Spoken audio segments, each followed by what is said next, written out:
తెలుసా, watch hours కోసమే live పెట్టాను, లేకపోతే అస్సలు లైవ్ పెట్టానండి నేను. Watch hours, only watch hours నిండాలని నా ప్రయత్నం.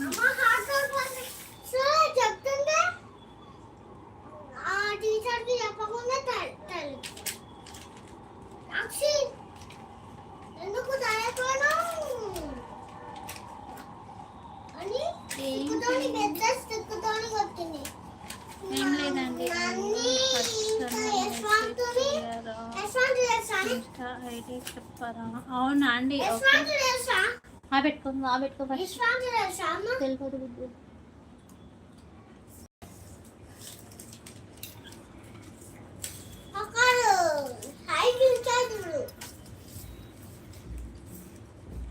అవునా అండి, ఓకే ఓకే అండి. కాదండి, నాకు వాచ్ అవర్స్ నిండాలి. మెయిన్ వాచ్ నాది అంత అయిపోయింది. వాచ్ అవర్స్ ఒక్కటి కంప్లీట్ అయింది అనుకో, నేను మళ్ళీ పెట్టాను కదా.